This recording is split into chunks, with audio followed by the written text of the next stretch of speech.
listening to the John DePetro Show. Joining us right now, National Right to Work Organization. We've had him on in the past. It is our friend Mark Mix. And Mark, this is so important that every union official, everyone actually, should pay attention to what's going on right now with the Biden administration.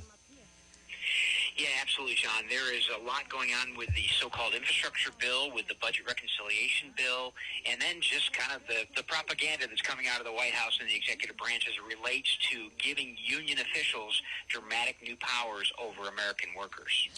You know, if you wouldn't mind going into detail about that, because already, Mark, in our area, we've started to see press conferences. Some of the top union officials talk about, oh, this is needed, and infrastructure work and so forth. So Rhode Island's one of those places that's going to have major impact. Yeah, well, there's lots in here, and it's interesting, John. The first piece that's kind of interesting that just came up on the radar screen were 16 words, and I'm saying that correctly, 16 words in a 2,700-page bill that basically grants $43 billion to unionized contractors who will build out the internet and broadband capabilities across the country. If you're a non-union contractor that's in that business, you probably can't participate in the $43 billion that's allocated. And literally, John, it was just 16 words in a 2,700-page bill that gave this sop to unionized workers in the telecom industry. Obviously, a lot of non-union workers and a lot of non-union companies won't be able to compete because if you don't have a union contract, which means if you don't force your workers into unions, you can't participate in this federal program. The other couple of things in there, obviously, Davis-Bacon is the so-called prevailing wage law that was created in the 1930s to keep black construction workers in the South and don't let them move up to the North where they could compete for construction jobs. That's part of the provision where basically if you're not a unionized contractor when you're building a building or a road or something that it has federal money in it, which, you know, $3.5 trillion or $1.2 trillion, no matter how you slice it, is a lot of federal money. But again, I guess it doesn't cost us anything, so we don't have to worry about that according to the president. But, you know, these prevailing wage laws are basically designed to empower unionized contractors to basically organize unions in their workplace, and about 86% of construction workers in this country are not unionized, and they're doing quite well, frankly. So there's a lot of stuff in here, John, and that's kind of just the tip of the iceberg.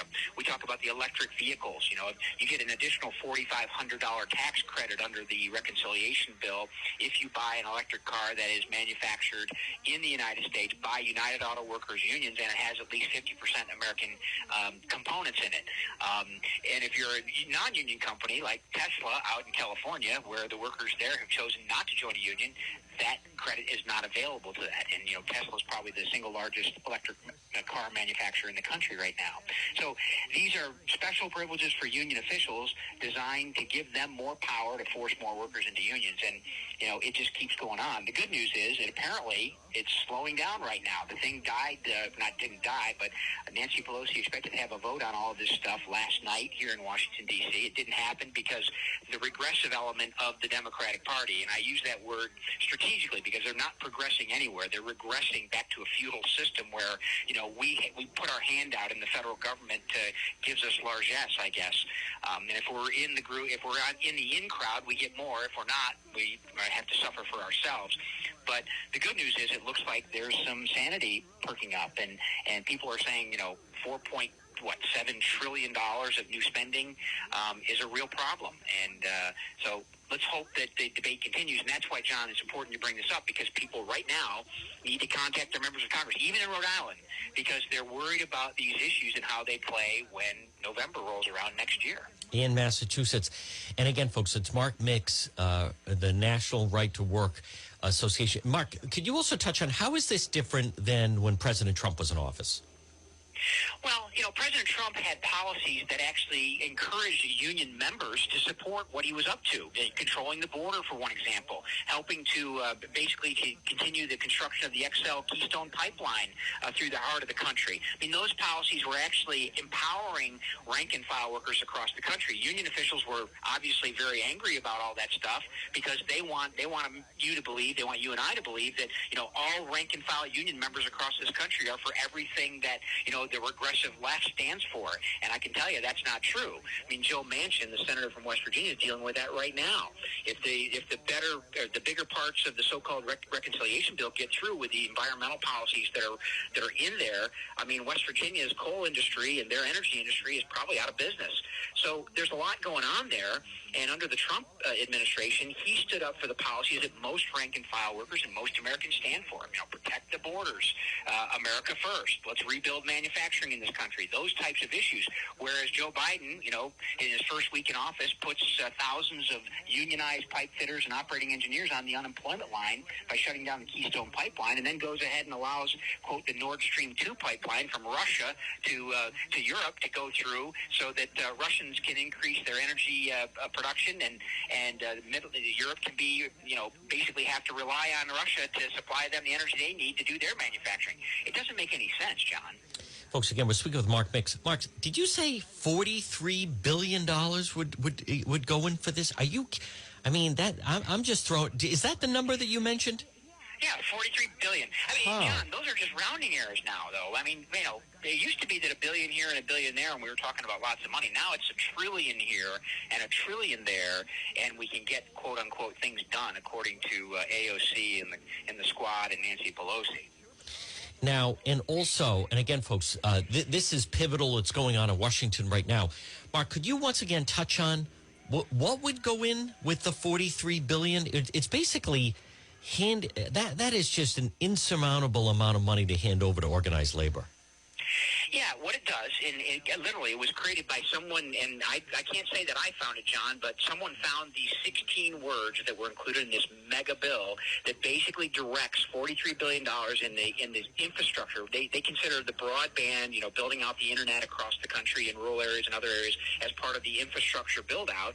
And what they're saying is, if, you know, this $43 billion that will be available to expand that, will go to basically union contractors. And if you're not a union contractor, it's very likely that you won't get any of that money to build out. You won't be able to compete for it or bid for it because you have to have a union contract. It's, you know, union officials basically using and leveraging the power they have in the White House to basically give themselves more power over more workers.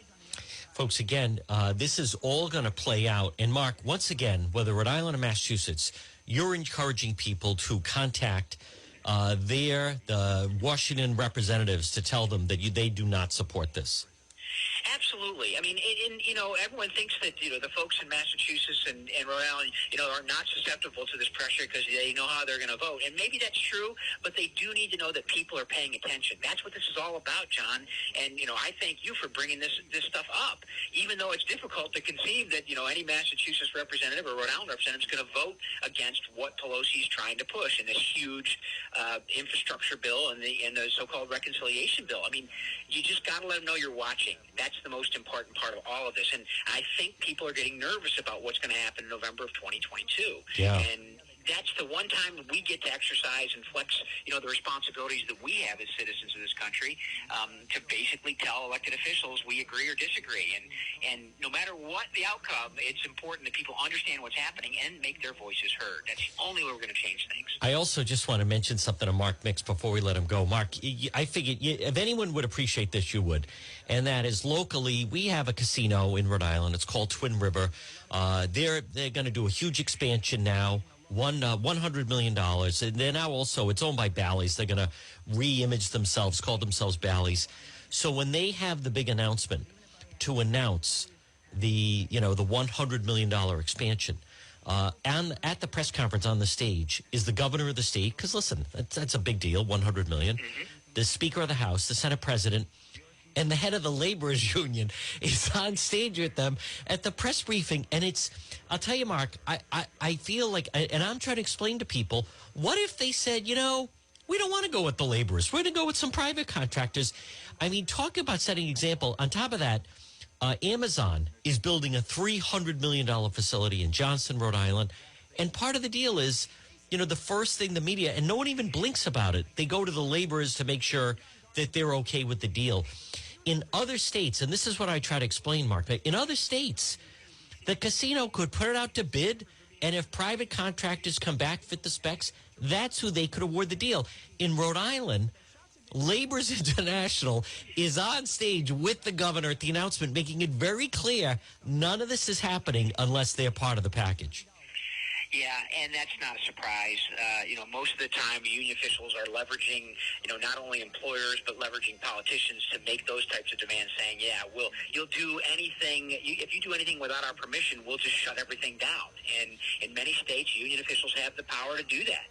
Not only they have the political power, but they have the power to basically say, you can't build here. And that's going to be a big battle as the automotive industry expands across the United States. Tennessee and Kentucky, Kentucky being one of the newest right-to-work states, is attracting a huge amount of new investment for automotive industries. And the United Auto Workers Union out in Detroit is really worried because it's possible that folks down there won't agree to be unionized. And it's really interesting to see how all this plays out. And in those states where competition to build things and to be employed without union control and union power, that's where the growth in America is. And I know Rhode Island and Massachusetts need a lot more of that. They've lost a lot of it, frankly. And Mark, for people that want to get more information about you, the organization, could you give them a web address to go to? Yeah, sure. They can go to www.nrtwc.org, nrtwc.org. Folks, it's Mark Mix. Mark, great work. Keep up the great work, and we'll talk to you again.